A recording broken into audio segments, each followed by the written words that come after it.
Adelante. Gracias. Thank you everyone for being here, and welcome to the 9th session of our seminar series on cultural and creative industries. I'm very happy to receive today our colleague from CENTRO, Graciela, who participates in other seminars that we have here at the CISAN UNAM, and who invited her colleague Anya Sirota from Tubman College. And the whole topic of the session today is urbanism. We always emphasize the fact that cultural industries and creative industries are intimately related to the urban space. So we're happy to address this topic more deeply today with our two guests. Graciela is a researcher specializing in the Mexican art scene in the late 70s, especially in relation to urban contexts.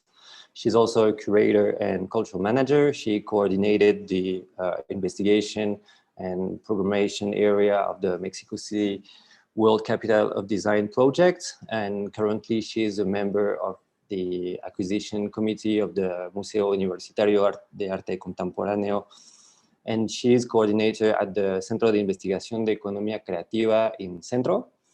And Anya Sirota is an architectural designer, associate professor, associate dean of academic initiatives at Tubman College of Architecture and Urban Planning, and founding principal of ACOACI.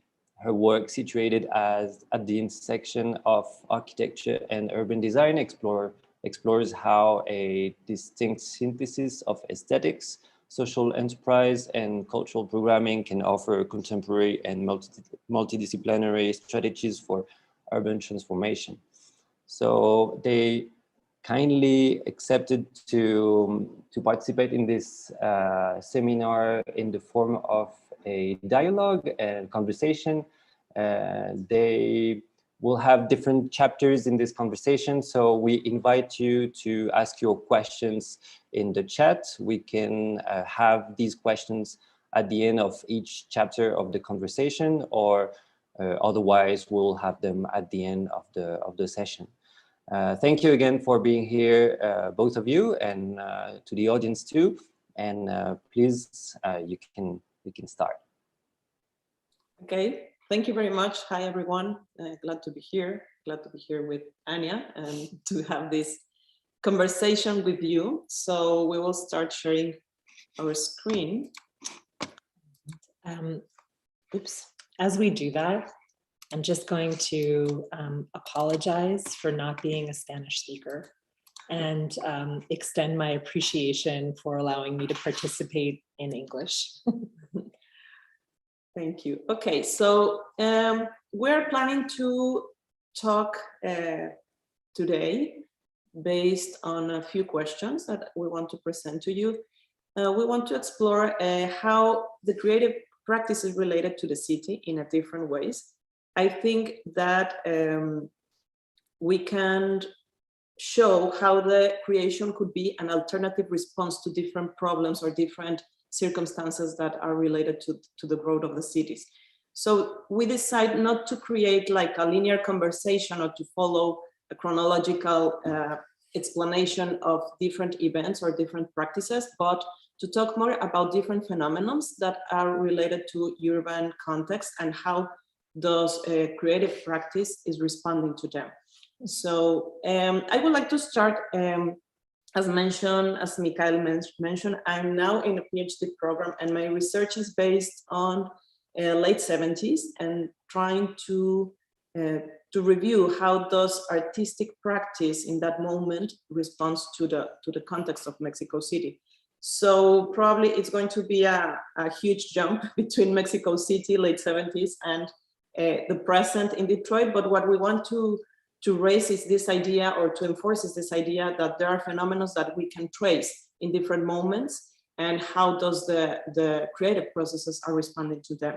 So I would like to start like mentioning that after 1968, it's for me a very strategic moment to think about the use and how we conceived the urban space in Mexico and which kind of phenomena were raised in that moment. So I would like to mention for our audience this very iconic moment when collective work in the contemporary art scene was very important. And the starting point could be the work of Tepito Arte Acá, who was a collective working with Tepito, which is a very important and very particular neighborhood in Mexico City.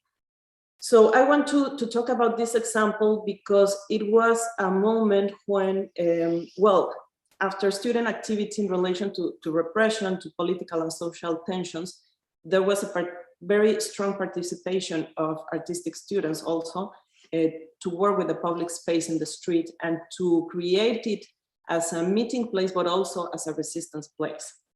So there was kind of new awareness of how to use the space from different levels. And we can think also about the urban anthropology conversations in that moment when they were working with this idea of the fragmented city. How can we work with the immediate surroundings, with the neighborhood, and how to approach to it? And I think that this exhibition in 1973 from Tepito Arte Acá, it's a very important starting point for artistic practices to get involved with the urban context and all the problems and the chaos raised because of the growth of the city in that moment. So I think that other phenomena that we can talk about, we can put on the table, it's also the emergence of different ways of organizing the creative work, especially the collective work instead of the individual work, and how to approach to the audience and to the people in the street. Also how we can review the relationship with cultural institutions and the ways of parallel projects or parallel organizations to create a different ways of legitimation of the practices.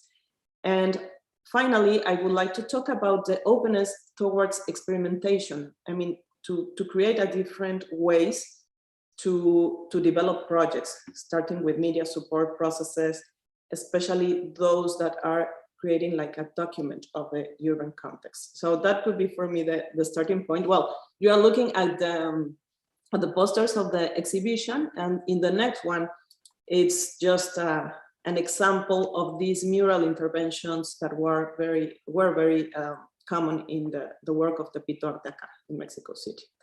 So now I think we're going to start with you, Anya. Right. Like to continue this idea of like to think about phenomena and how are the responses from the creative processes. Yeah, thanks for setting this up. I just wanted to say that also the title of this informal conversation, Acts of Urbanism, comes from an ongoing project that Graciela and I have been involved in, and it links together practitioners, artists, architects, urbanists from Mexico City, from France, from Michigan, and it takes a look at the phenomenon of how creative practices are inflecting the material realities of our world. There's a long tradition of urbanists talking about the city as text and unfolding the poetics and reading the symbolic order of a particular condition or phenomenon. More recently, there's the cadre of urbanists that are thinking about the city as a scenography and a performance space, where embedded actors are creating and shaping the reality of the political and social context in many ways, and also are responding to the socio-political contexts in which they work. And so Acts of Urbanism is this ongoing experiment, and it's always been super interesting working with Graciela because in many ways, Mexico City and Detroit couldn't be more different morphologically in terms of density, scale, modernist ethos, but at the same time, certain phenomenon are repeating and give us perspectives on how the creative practices and the urban form meet and inflect each other. So we're currently in Michigan. And so the way we've broken up this conversation is around observed phenomenon in the Detroit context as instigations for understanding how particular spatial phenomenon nurture or shape artistic practices, and how artistic practices in turn begin to form new urban morphologies. So for those of you familiar with Detroit, you might know projects such as the Heidelberg Project, efforts that started in the 80s. And it's a phenomenon that comes from the availability of real estate, the availability in particular of residential building stock. So for those unfamiliar with Detroit, it's 140,000 square kilometers, which probably is not that impressive for a resident of Mexico City, but it's a large city. It's the size, let's say, of Boston, San Francisco, and Manhattan combined in terms of area. And yet it only has 700,000 residents that remain living there, and they are responding to having to steward a landscape that was designed for 2 million people. So in this context, you can imagine that real estate values have shrunk significantly, and it has made an enormous amount of residential building stock available for artists to intervene. Tyree Guyton, for example, in the 80s, started the Heidelberg Project by taking a number of buildings in his neighborhood and bringing the artifacts that he found within to the surface of those buildings and recreating them as inhabitable art forms.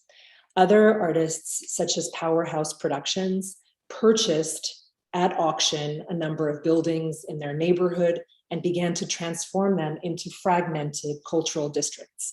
So imagine a very small residential neighborhood, and maybe 10% of the buildings are no longer in normative real estate value, they're not in circulation, and they begin to steward those buildings, to purchase them and to remodel them, refabricate them for public purpose, so that residents and others can begin to activate them through experimental programming. Others have used the remaining building stock as literal art objects. So in this case, a more recent project, Ice House by the photographer Greg Holm and the architect Matthew Radoon literally freeze a home in order to create a visual artifact. After the home is unfrozen, the material is unbuilt, unpacked, and recycled. So it's the act of unmaking, the coming undoneness of the residential fabric that's rendered explicit, but also aestheticized. And some critics find these kinds of experiments deeply problematic, as they're built on the bones of a residence that typically has been foreclosed due to issues of tax evasion and redlining. And others have produced interior art conditions, like Lisa Woud produced Flower House, which is an installation of living plants within an abandoned home. So a plethora of these kinds of projects have begun to give shape over the last few decades of what to do with the remaining residential infrastructure in particular. And I would say that this is typologically the art house. It's artists finding material, treating the city as material, in this case, residential stock, imaging it, sometimes in a condition that you might describe as ruin porn, taking advantage of the degradation or the deficiencies in the real estate market and transforming it in turn into an art object that through image can be commodified and transmit a new narrative about place. Okay, so probably the first question that I would have for all these projects, and we can keep the question during the whole conversation, it's how does this create interactions between the creative process and the audience, the people living around these houses? How is the interaction with the people? I think, for example, in the few projects illustrated here, the gamut, the gradient of interactivity is very large. A project like Flower House or Ice House is really transcribing an aesthetic practice to an international audience and commodifying the image in order to enter the art market, let's say. A project like Powerhouse Productions, on the other hand, is over a decade of programming. And the meaning that is transcribed to these fragmented institutions and spaces of occupation is given through the interaction of residents with the homes. Heidelberg Project also, an interactive landscape, has invited, it's sort of built its own foundation and invited residents to interact with the building stock. So there's like an enormous gradient of possibility. Some of these truly operate as objects in the field, and others operate as cultural hubs where they gain meaning through occupation. And the critical response to these is vast, and the stewardship of particular residents of these homes is contingent on the amount of effort spent inviting others to produce collective programming. Okay. Yeah. So shall we go on? Yeah. Any questions from anyone? If not, we can just, yeah. Maybe I have one question.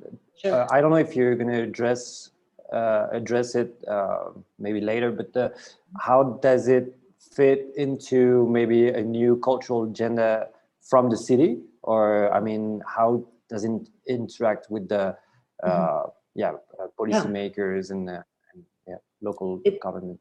It's a great question, and I think we'll be touching on the issue of governance in all of the typological chapters in this talk. Okay. It's important to note that Detroit is the first city in America to go bankrupt, and that happened in 2012. And it's a city that's profoundly modern, and in many ways, we might say, embarrassed of its postmodern failures. So from a city's perspective, the agenda, while there aren't many resources in order to mitigate these abandoned home conditions, the city has really propelled a blight remediation campaign. In other words, the city prefers to demolish unoccupied homes in order to create a tabula rasa landscape rather than reconstruct them for human occupation. So in many ways, some of these projects are in direct contrast to the desires or will of the city. Many projects like Powerhouse Productions, they carry a great responsibility and take on a lot of risk in order to produce these projects. It is difficult when you think from a policy standpoint to translate a residence into a public space and who is responsible for the conditions of that space and its occupants, when really this is not a typical institutional context. So you're bringing up really important questions. Who is in charge? Who owns these kinds of fragmented urban typologies? Who owns these micro institutions and takes care of them? Who funds them? And what does the city have to do with it? For the city, an image of resurgence in many ways is the most important of qualities to project in order to repopulate a city that really in the last 15, 20 years has had a tough time struggling against the de-densification that continues to this very day.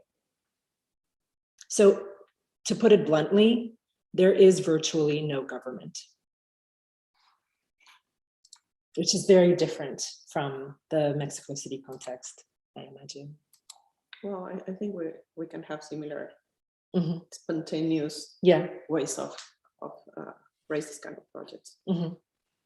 So the next section of the Detroit condition and its inflection into art practices has to do with this question, Michael, of policy.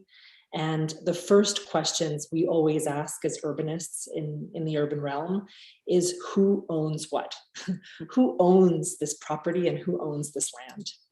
And we've been working, for example, very closely with the Oakland Avenue Urban Farm on creating Detroit's first land trust. It's been an ongoing project, maybe already close to 6 years in the works.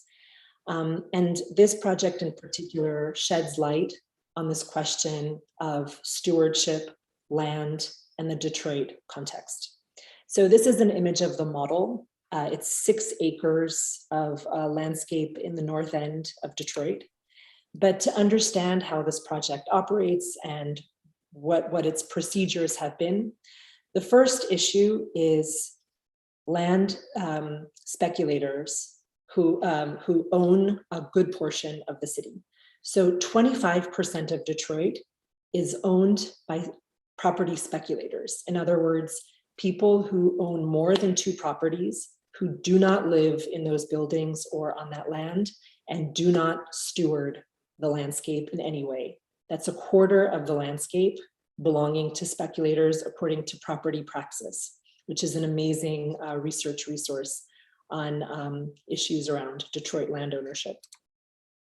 Another 1/5 of the city approximately is owned by the Detroit Land Bank, which is a quasi-governmental entity that holds foreclosed properties. So if a family or an owner is unable to pay taxes or steward their property, that goes into a process where there's a holding entity that's responsible for attempting to bring that property back into normative circulation. If you put those numbers together, almost half of the city is non-owned or non-stewarded by normative standards in the US context. So as practitioners, we started to look at how speculators worked. What do they do? There are different types. There are some that like to purchase parcels that are in clumps in order to later assume that they would redevelop land according to a more clustered logic. Others, they buy strategically property within larger landscapes in order to make it undevelopable for others so that they can sell off the particular strategically owned parcels. Others buy property that is close to infrastructure, for example, knowing that infrastructure might need to expand. So there are lots of different types, and we studied them very closely. And then we garnered a group of moral investors, let's say, and we all began to imitate the work of speculators in the city in order to purchase land that the farm was stewarding without owning it. This process took about 2 years. And what we ended up doing was buying 40 parcels, 40 lots of land at auction using the same strategies that speculators use, and then gifting all of that property back to the farm in order to start a land trust. So this is an example of the kinds of homes that are available on the market or were available on the market. This was all done clandestinely in order to be able to group the civic commons together and begin to govern it and transform it as a collective enterprise. This meant that we were taking lots of buildings into consideration, working with, for example, fellow citizen to retransform an abandoned store into a collective food hub and housing space, transforming a 2-family home into a youth hostel, and working on those interiors and transforming those into collectively governed space. And then really imagining even commercial spaces on the main street as opportunities for reactivating using cultural programming. And in all of these images, what we're doing is bringing all of the people who worked on these projects into direct contact with the representation. So all of the scale figures in our drawings are the actual people that work on the project with us. They're not, and then the vegetation is, and some of the sort of aesthetic sensibilities, they're drawn from Miles Davis record albums and Henry Rousseau to create an alternate reality for what's possible as a collective.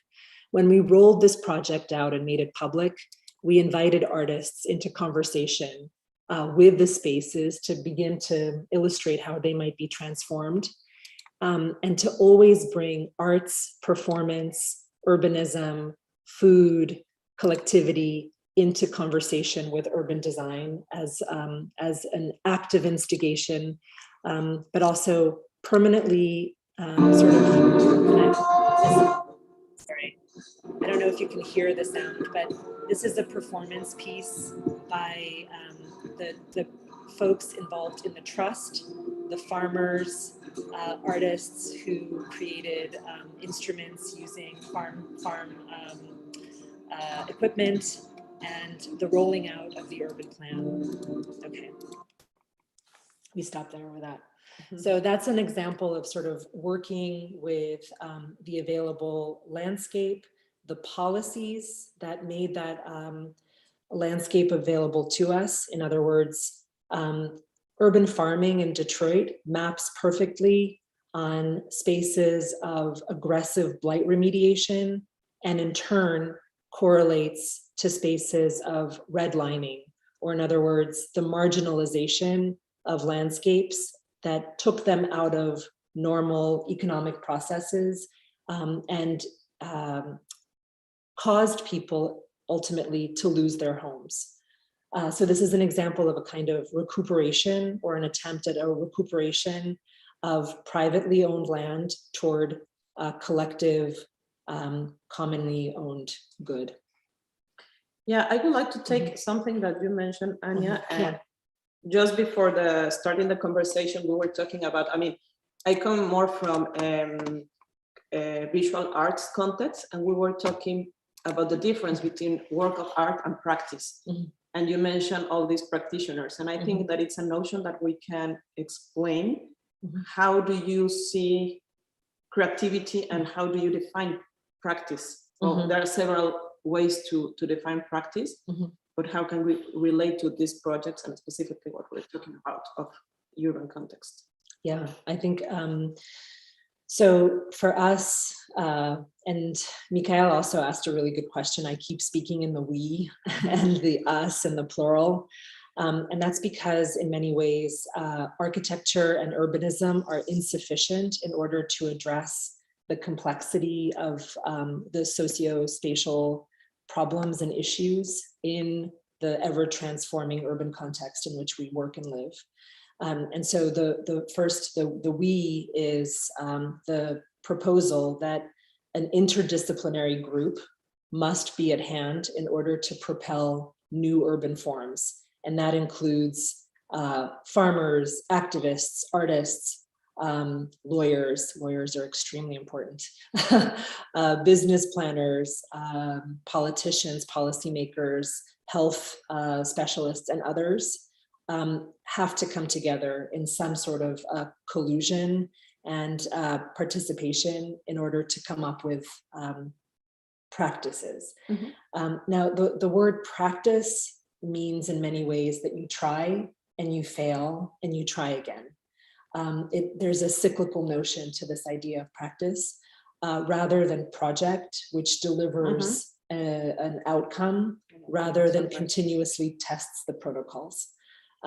Because these are such complex scenarios where land ownership, property ownership are not a given. There's something that needs to be reinvented. Practice is what happens when all of the interdisciplinary actors come together in order to give options a try. And sometimes they just fail. It's a way to do. It is a way to do, exactly. Okay, so is there any question here with Are we doing all right? Audience? Okay.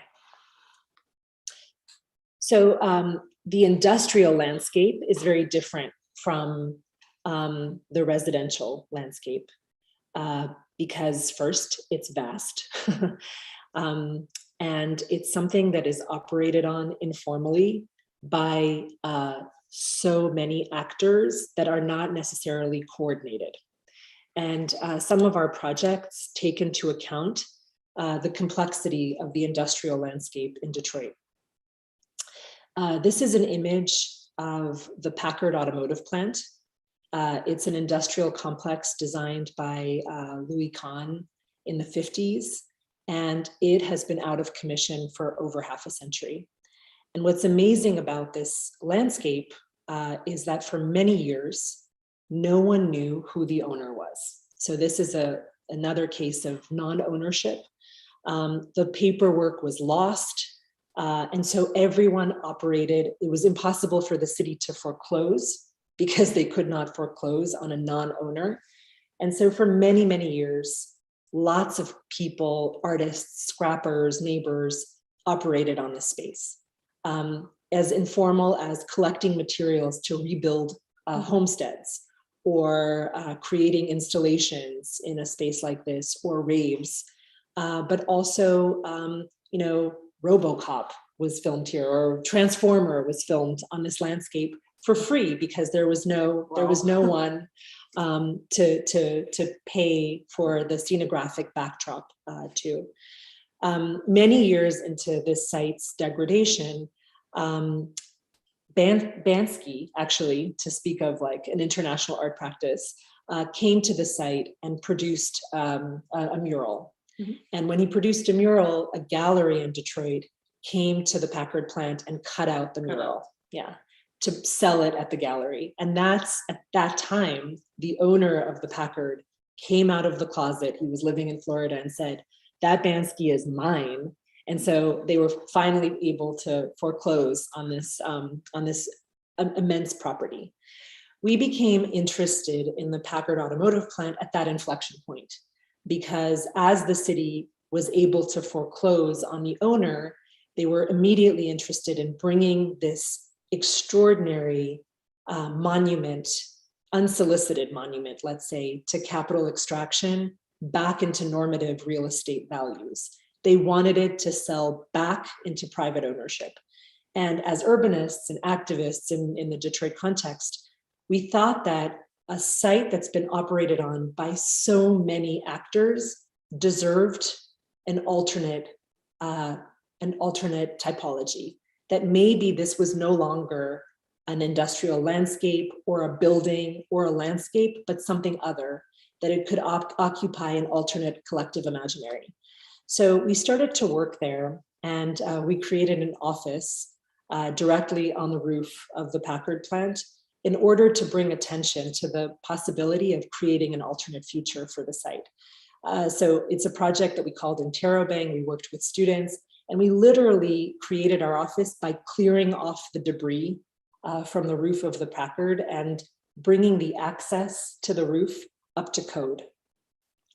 While we were doing that, we were also studying the construction of this industrial site, literally how it was built, but also how it came undone.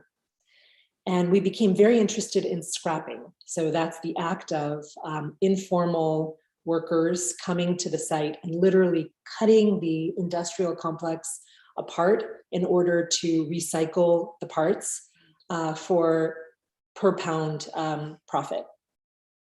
We discovered that in 2008, the buildings began to come undone at a faster clip than they were the rest of the history of the dissolution of the industrial complex. So suddenly in 2008, you could see even in Google Earth, much more of the Packard plant was being scrapped. We also began to understand that it's at that inflection point that the Beijing Olympics were creating an incredible stress on the flux of steel and materials globally. And so this is the moment where we began to think about the industrial landscape, not as a post-industrial landscape, as many had talked about in Detroit, but actually a landscape that was fully embedded in the production of industrial materials, except that the social safety net for the workers in Detroit, those literally cutting the steel apart, had been removed. They were still industrial workers, they just didn't belong to a collective.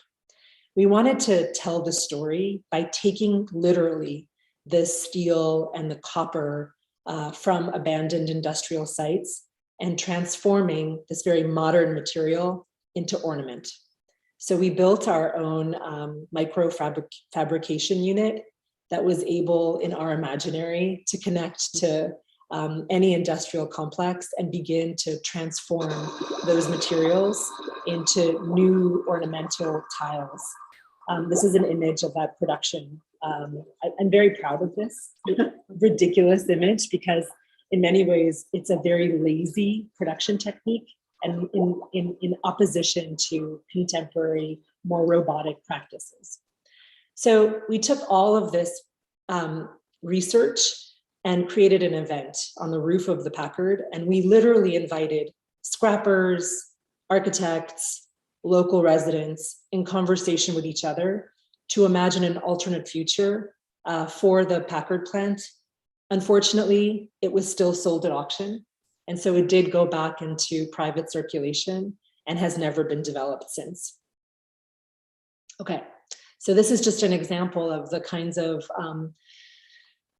the attention to the material flux of the industrial landscape and the terminology necessary for us to begin to understand what acts of transformation at the scale of a material artifact, of an industrial process, all the way to the creation of a collective programmatic event are possible in order to sort of relate the narrative of place. Okay. So I think that here is again an example of the difference. And I will talk about this Michel de Certeau, very traditional book, but about the everyday, but saying how is the difference between the city plant and the city as a practice, and how the practitioners make uses of the space that are not seen. Like you raise a new meaning for those spaces. Yeah. De Certeau is like still extraordinarily valuable in many ways. In many ways. It's amazing how long the texts that he wrote seem contemporary. Yes. But we've definitely thought quite a bit about the everyday and the practice of the city, and rendering explicit the places that are maybe illegible typically, but also creating space for human occupation where normally it's impossible. So these images look pretty naive, I think, in many ways, but the amount of work that goes into ensuring that there are safety protocols and that there's the possibility for collective inhabitation in order to experience their everyday possibilities, it's quite significant. I'm gonna look at this text, this chat. Okay. I think we're good with this chapter, no? How are we doing? Yeah. I have a question. Yeah. Actually, it's maybe two questions, because I think as Graciela, you started to mention, you started mentioning Mexico City as another case. I think hearing what you're saying now, Anya, it's the amount of connections is huge, because here in Mexico City we have this earthquake problem, which leads to so many vacant places that are sometimes used for arts in general. I mean, in my case, for the case I know the most is music, and of course the questions of security protocols is huge, and it's always hard to know to what extent it's I mean a priority for the people investing these places, and also the question of who owns back these properties at when they get valued again, because there's art in it, or because the neighborhoods are changing and so on. So maybe I have the two questions are maybe one for Graciela is what do you think we can learn from this specific case of Detroit? I mean, for the case of Mexico City, and the other one for Anya is maybe I guess that everything that you described was very, very interesting, and I'm sorry if my question is like so it's not related to what you did, and it's the amount of work that you did. And I think I clearly realize it. But what are the interests and objectives that the aims of people buying these places again? Because if there is still if there's no dynamic around the urban regeneration yet, what's the point of buying these places again? Mm-hmm. Do you want to go? Shall I start? Yeah. Okay. Well, I think that more than what we can learn, it's what we can share, because I think that there are two different, I mean, there are several points in common. The first one, for example, is the interaction of different practices and different cultural backgrounds and different cultural productions here. No, we can, and if you, for example, you mentioned the experience of the earthquake, precisely what we saw in '85, for example, was a response from different creative sectors, acting more like an agents and citizens more than just creative people. You know what I mean? So I think that it's what we share. How can we talk about different responses to different chaotic situations involved with the urban? So in fact, it's just like a anecdotic comment, is that Anya and me met together after the earthquake of 2000, do you remember? 2017. Yeah. Because I started looking for projects, more contemporary projects, working precisely with this idea of how to act facing, for example, an emergency in a city, and how does creativity in a more expanded way is responding and is acting directly to the reality. I have to weigh in more. Like Michael, I love your question, because in many ways, what you're highlighting is that geological violence and economic trauma have similar outcomes, even though the culprit is very different. And the look of things and the scarification on the urban context has the same outcomes. And it's a very powerful observation. I also think that what you're bringing up is the instrumentalization of the arts, that the arts or farming or whatever creative practice that we're illustrating here is accepted. It's not made legal, but it's made tolerable because everyone in many ways understands that the holding pattern and the act of creative enterprise in these coming undone conditions gives them meaning and value as an interstitial solution. And that when the economy or capital comes back, those practices are swept aside in order to regenerate normative real estate practices. I think that is common everywhere globally. And the difficulty for artists practicing in these landscapes and in these contexts is the question of how to preemptively think about ownership and governance in order not to be the tools of capital extraction in the end. So I appreciate what you brought up. In the Detroit context, although I'm showing images that are a bit rough, the thing that I'm not talking about is the extent of economic and racial division in the city.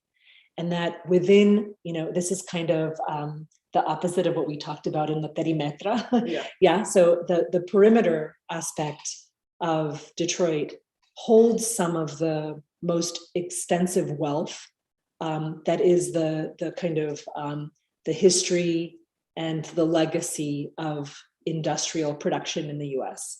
So wealth is very, very close in proximity to this coming undone center. However, racial divisions are keeping the two contexts from mixing. Speculators, on the other hand, are always betting on the idea that ultimately capital will return because of its radical proximity to the center. So far, we haven't seen that happening.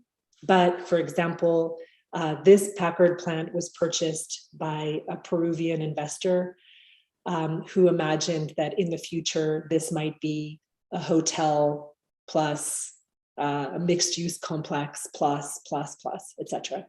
But in all of these instances, the investment necessary to bring it back into the real estate market is just too high.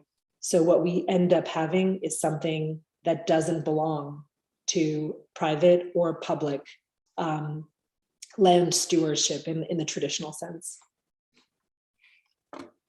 There are more questions. Thank you. Yolanda, you have a question too? And Pacho in the chat says he wants to remind us that Felipe Ehrenberg went to live to Tepito after the 1985 earthquake, working as an artist and urban activist. I don't know if Graciela, you want to comment on that? Or yes, I mean, Felipe Ehrenberg also, he comes from the period that I mentioned at the beginning, from the late 60s and 70s, and he was really involved raising this collective work as a part of Los Grupos, this artistic period in Mexico. And also it's important to mention, for example, Francis Alice started his practice after the earthquake, also establishing also his studio and doing actions directly to the spaces and all the damage in the downtown area in Mexico City. So yeah, definitely the earthquake was a catalyst of different practices from visual arts context. Yolanda, sorry. So I think you already answered part of my question. I was going to ask about the speculators, because if we think about these kind of predatory practices, like what's the gain? And now I get it. But I'm also interested in knowing what are these techniques that they use that you had to immerse yourself, you know, what kind of things you had to get knowledgeable in order to be able to achieve these purchases to give back. Yeah, that's going back to the residential building stock.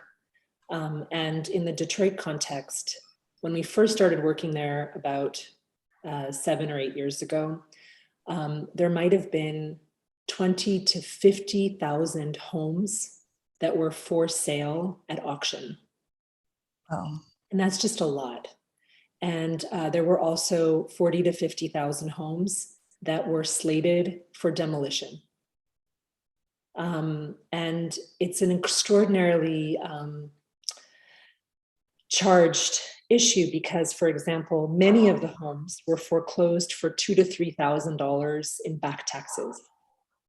And the demolition of each of these homes cost the city $12,000. So the city was willing at the point where we started working on these projects to overspend by $10,000 in order to displace families and owners from the particular marginalized districts that they were interested in mediating or mitigating, or let's say bulldozing. So that's the first step for us, was to understand how that auction worked, how we could participate in it, but stay completely silent as part of it, in order not to draw attention from other speculators to the possibility that we were beginning to organize a series of continuous landscapes. Yeah. Should we do our Let's call this the last one. Yeah. Should I? Okay. So the sort of last chapter that we wanted to talk about is the production of parallel institutions in the Detroit context.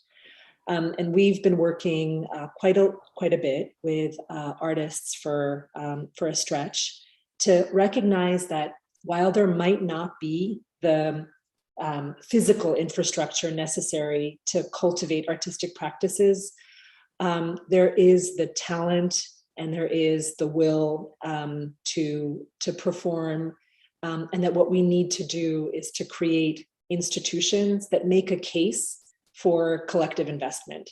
So we've done a number of installations, interventions, and actions. For example, we launched this space module in the north end in order to activate open landscapes or abandoned landscapes and transform them into spaces of collective performance and investment. The mothership was a kind of ode to the beginning of Parliament Funkadelic in the North End. And when we launched the spaceship, the musicians that worked with P-Funk at the time came together for an informal performance in a garage. The space module was designed to sort of flip open and create a DJ booth. Just the sound. Yeah. And then it became an informal cultural center when it was parked in a garage where anyone in the neighborhood could practice or create events. This is Mahogany Jones with Emily Rogers and musicians in the North End. And then we would create scenographies using colors and shapes from performance spaces that were at risk of disappearing. This is a stage set that we created for the Detroit African Funkestra. All of these objects are easy to put together, very informal. We also worked on creating a parallel institution that was called the Detroit Nomadic Arts Council. In Detroit, as soon as, even before the bankruptcy, the Arts Council of the city was decommissioned. And there were a group of artists that were interested in starting an arts council again.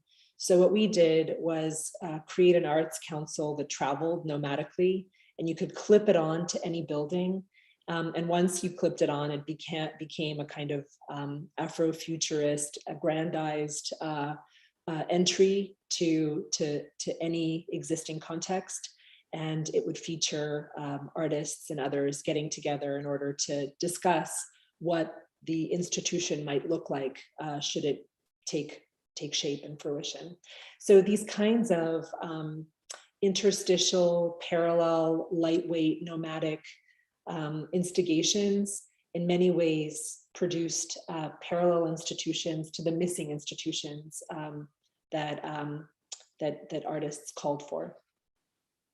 Okay, and probably it's it could raise the question if it's necessary to have institutions in this like very vertical and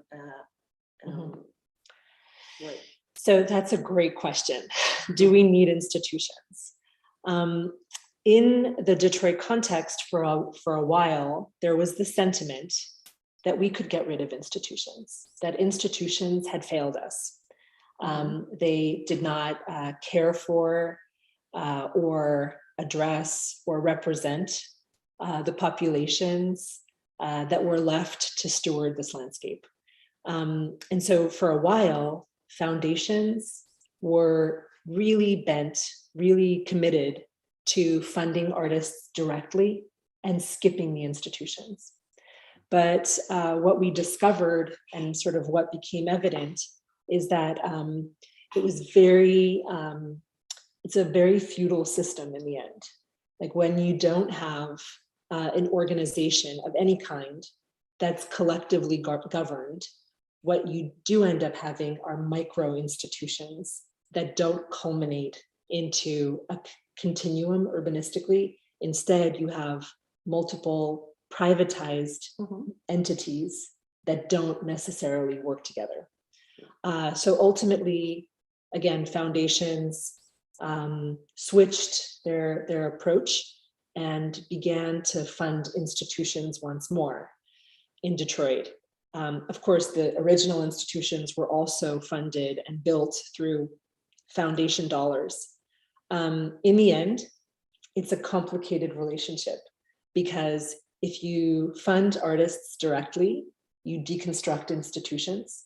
If you fund institutions, you might not be funding the kinds of art practices, the bottom-up art practices that are so meaningful in communities.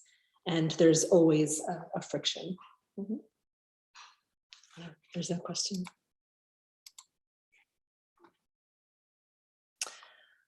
Okay, so the Godfrey Regio. But it's a comment more than a... Yeah, it's a comment. From Marisol Argüelles. I remember also the project Mhm. with Igoe, which demolition was used by Godfrey Regio in Koyanis Katsi. Okay. If you want to tell us more, great. I wonder if we can... As a border city. Mhm. Okay. It's a great question. Is Detroit a border city? Yes, Detroit is very much a border city, Alejandro. Thank you for bringing this up. It's a border city. It's, first of all, Detroit is the only city in the United States that's north of Canada. It's a really weird geographic situation. It's the point where the greatest amount of material commerce passes between the two countries, between Canada and the US, on a daily basis. Is Windsor facing similar problems? No. Windsor is not facing similar problems because it is not of a similar scale. It does not belong to a similar political context.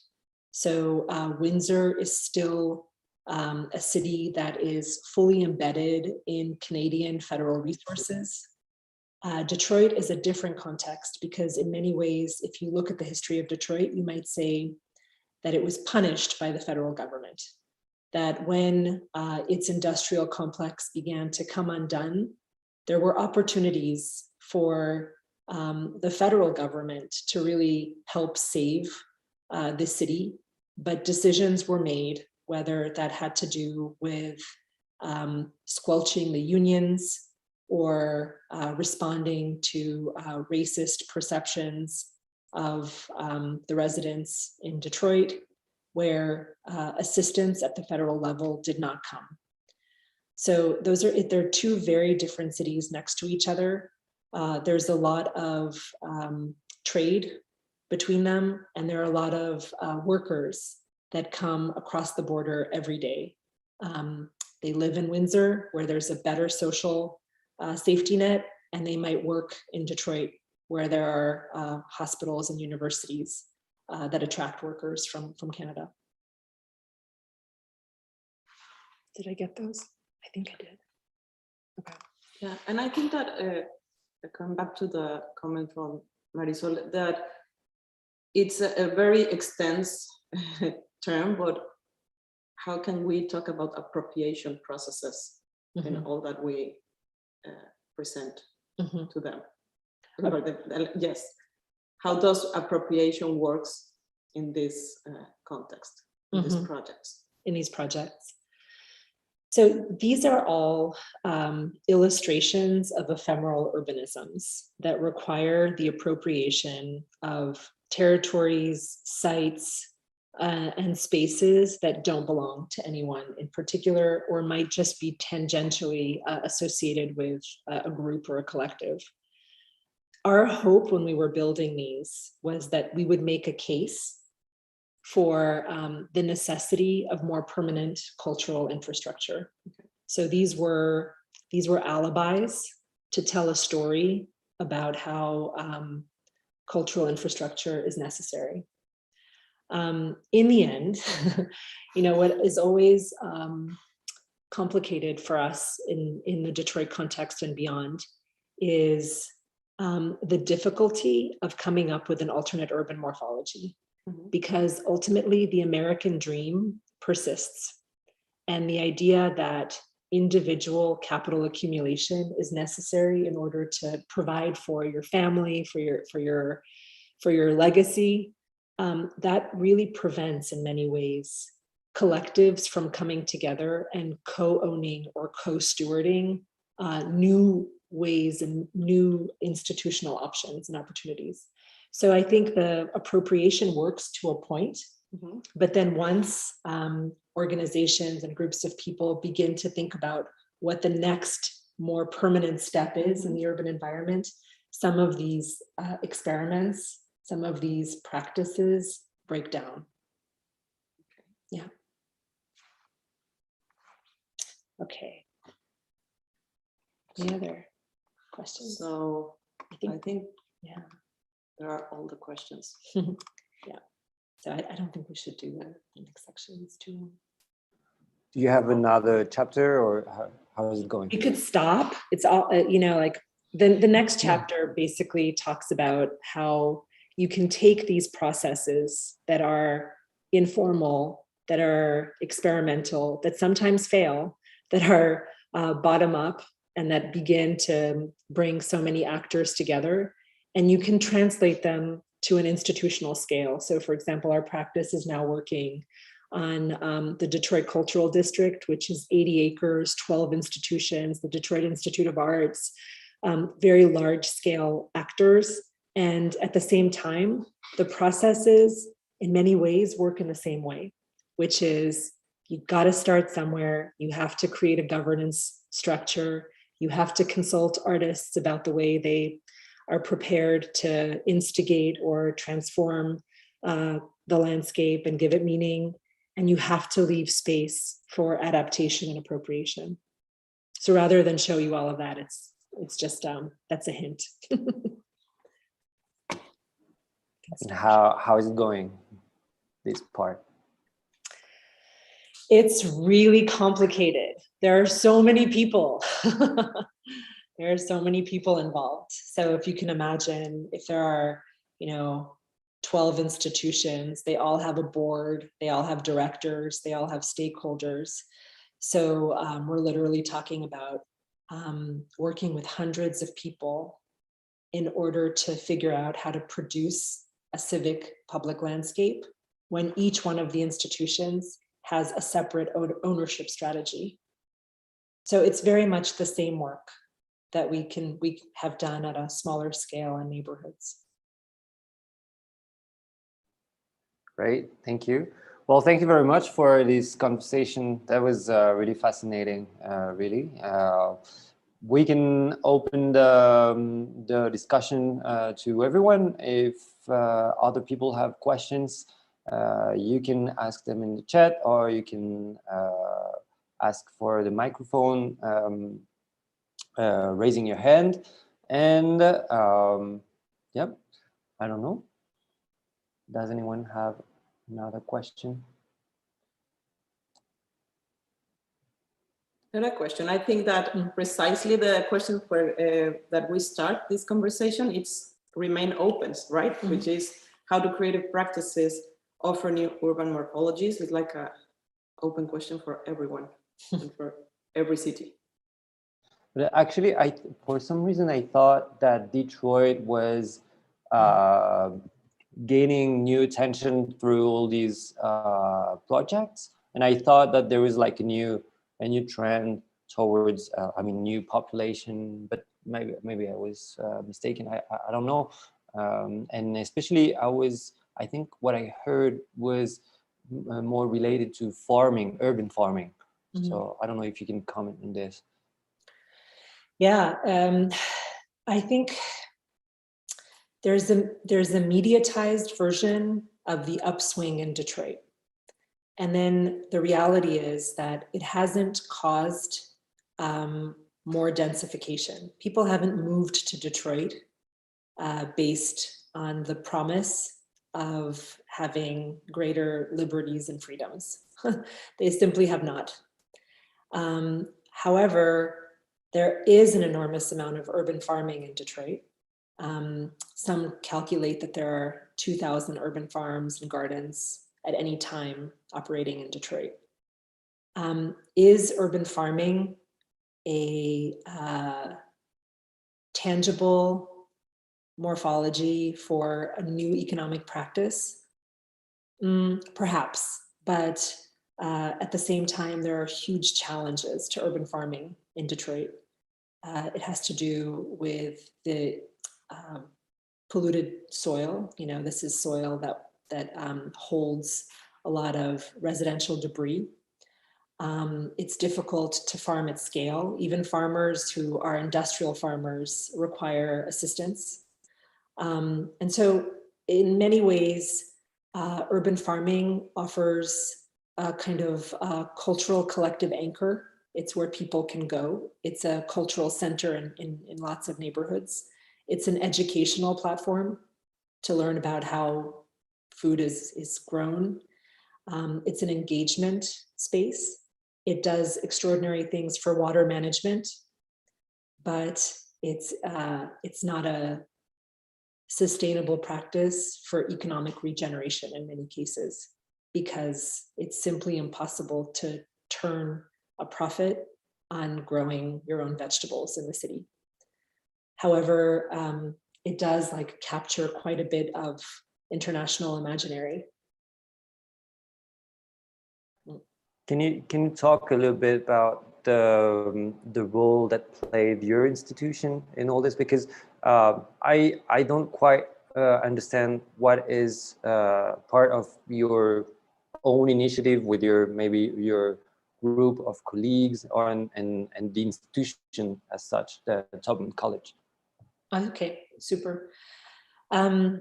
So I don't know how UNAM works or how the educational system. We're extremely individuated at the University of Michigan, and everyone is very autonomous. So practitioners and researchers, they pursue their own grant funding, they do their own thing, they bring research to the table, and the institution does not instigate those projects in any way. What the institution is very good at and is extremely helpful with is creating the security framework for us to be able to practice in some very complex conditions. So for example, of course, there's some support, there's seed funding for being able to work on questions of urban regeneration. That helps us get started. But also it provides us, say, insurance certificates, something that as a practice, as a private practice, we wouldn't be able to afford given the experimental nature of the work. So the relationship to the institution is that it creates our safety net, and then we bring back research that's self-instigated to the table to talk about what architecture and urbanism can do. Okay, interesting. And for instance, the funding to participate in the auctions and take the land back, where did it come from? How did that start? Yeah. Yeah, self-initiated, because we were looking at projects in the area that were really compelling, that seemed like residents really appreciated and loved those projects. And we recognized, we started to look at like, okay, so this incredible farm has been there for 10 years doing incredible work. Who owns their land? And when we started to talk to them about who owns their land, we recognized that some of their land was for sale and that they were at risk of being displaced. So we came to them and said, well, you know, what should we do about this? Is there anything that you would like to do about this? And initially, when we started the project, they were pretty certain that the land would never have significant value and that gentrification was not a risk. Within 5 years, the property values in that neighborhood have gone up tenfold. So it was like, I don't know, fortuitous circumstance. But we always are curious, you know, in self-initiated projects, who owns it, how do you govern it, and how do you sustain it? Well, and I think in that sense, Mika, also we can think about the relationship of campus, the idea of campus, and how it's related to the part of the city where it's located. And I have several examples coming to my mind from UAM, UNAM, CENTRO, no? How the education institution are related to the neighborhood where it's surrounded. No? Mm-hmm. There are several examples of how they are involved from that perspective. And I think all are self-initiated practices, mm-hmm. as you mentioned, also from Mexico City. Mm-hmm. Thank you. Anyone with another question? Otherwise, I think we can almost finish this session. Or if you, Graciela, have another question. No? Look, it's fascinating to compare and contrast the megalopolis to a shrinking city and recognize that there are so many socio-political and spatial overlaps. That density doesn't drive the urban morphology. It's the possibility of something coming out of normal real estate values that produces the instigation for artists and creative practices to participate. How do you protect the people involved in all of this? And how do you ensure that they're not instrumentalized, I think is the question that persists in both contexts. That I personally, as a practitioner, have yet to answer, but maybe you as a critic and a curator and a historian can shed light on. Well, yeah, it's very different. We were talking about the institutions, how to create this dialogue with audiences when it's something coming from the people, the city, a certain community, or with the protection of the institution. And as we start talking, we are not intended to create this chronological or linear narrative of these events and these kind of projects, but more like thinking about phenomena, no? And how we can compare them between one context and another, between late 70s or in the present. Okay. What I know from French cases are now maybe more, how can I name that? Coordinated projects when institution, I mean, if it's a governmental owned building, or if it's privately owned, they make a formal agreement with artists, and okay, you can use this building for 2 years, 4 years, because we're not gonna invest in it yet. And so at least the process of, even if it leads to gentrification afterwards, at least there's this formal agreement, and it's not left to, you know, like, yeah, we don't know what's going to happen. And Michael, you're talking about the French context? Yes. Yeah. Oh. So this is like our passion and because we started looking at the projects of Patrick Bouchamp and the Civic Friche movement and all of the practices that do very similar things. It's what struck us is, you know, you can look at all of these contexts in terms of collective investment. First, in France, people are spending $250 per capita on government-sanctioned cultural programming. In the US, we're at about $10 to $11 per capita. We're close to what Albania spends on cultural programming. On the other hand, the foundations, or what I like to gently call tax evaders, are spending the remainder of the funding on cultural programming in the US. So it's such different contexts. One, there's this idea that there's a common good, and the other, there's an idea that market-driven forces can accommodate cultural production that in the end seems to be highly colonial, you know, coming from the US. It does infiltrate markets at an incredible rate compared to countries that invest public funding into culture and the arts.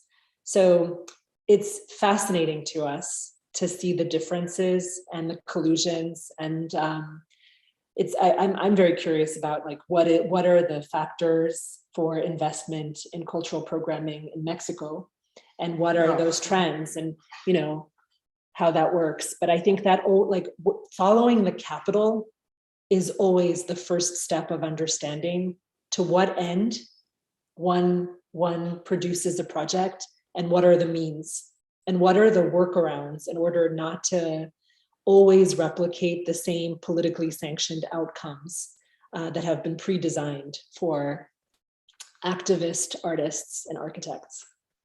But Yeah, I So, guess yeah. it's fascinating topic. I think in Mexico, it's in some way it's similar to France because we used to have these like very like monumental institutions, and then the relation with the urban space and with more informal spaces or private places started to grow, but in a more organic way and sometimes a fragmented way. But I mean, the whole, I don't know, for instance, el Auditorio Nacional, which is like one of the biggest venue, and it was, I guess, conceived as a separated place from the city, you know, like these huge complexes. And now I guess that the more organic relation with cultural places inside the city is I don't know, it's very complicated because it's so much related to gentrification and to processes that the government cannot control really. So it's also, you know, like it creates conflicts all the time. I don't know. Yeah, it's a very fascinating topic. I don't know if anyone wants to react on that. Well, and the fact is that in Mexico, there are several entities related. I mean, it's the federal government, but also it's the city government, also it's the university, the private sector, and all the, let's say, I don't like to tax something, but like this underculture perspective of different projects rising. And yeah, it's totally complicated, especially now in the present. Yeah, but in all cases, we definitely have to systematize the approach to this phenomenon because because I guess it's also a way for us to create bridges between cities and contexts. It's actually one of the things we're trying to do here at CISAN, at least on the North American scale, and even if there are so many challenges sometimes to compare a city like Mexico City and Detroit or Montreal, in my case, it's what I'm trying to do between Mexico City and Montreal, but definitely trying to find common grounds and yeah, share experiences and knowledge, as you said, Graciela. So yeah, I'm very happy that we had this session, and I have to thank the CISAN for hosting this session, and I also want to thank your both of your institutions, CENTRO and Tobin College, for participating in this session. We have one last question from Alfredo in the chat, and we can finish with that. And I also want to mention the fact that if anyone here in this session needs, especially here in Mexico, a certificate of participation, here in the chat, Miriam just posted a message related to it. And so Alfredo asks, how do you find the idea of intervention of cultural sites in terms of political interests from social and artistic point of view? I'm not sure to understand. I don't know if I can try to unpack this a little bit. You know, I like the question, or at least the way I'm imagining it. I have always understood that there are self-instigated projects, but there's no such thing as unsolicited projects. So even these projects where we see people rise up and do their own thing, and I'm a participant in all of this, there's always seeding through an institution or through a political force or through seed funding or some kind of capital instigation that allows even the most exuberant of urban activists and advocates to work in the urban realm. There's always a power dynamic that's instigating these projects, whether it's a university that like considers this an attribute in your CV that allows you to get tenure, or because it's a museum or an institution that wants to feature radical practice as an alternate form, or model. So I think what you're bringing to light is that in all of these projects, there's a means, there's an ends, and there's a seeded investment in the outcome. And rendering those explicit and transparent is a first step to understanding power and our collective agency in the built environment. So like always addressing them and always saying like, yes, there is a university, there is, you know, a foundation, there is a government, and however messy those relationships are to each other, that's what produces the practice. Yes, and I think even this process of taking decisions, it's also in a collective work itself. Even if there's no an official institution related to the project, coming back again to the period late 70s and los grupos, that they start trying to organize themselves to do things. And even in those processes, there are interests in conflict, and there are tensions, and there are processes of negotiation. So I think this idea of the notion of intervention is more expanded, not just like it's the intervention in the public space, but also in the process of taking decisions, even if you're a collective working on your own, or if you're related to a certain kind of official institution. Well, I guess your response constitutes a very good concluding remark. Thank you very much for participating in this session. We're happy to have another and last session of the seminar next week with Eric Soloff, who's a specialist of Mexican counterculture. And yes, have a nice week. And thanks again for being here today, and hope to see you soon. Bye-bye. Thanks. Bye-bye, everyone. Thank you. Thank you.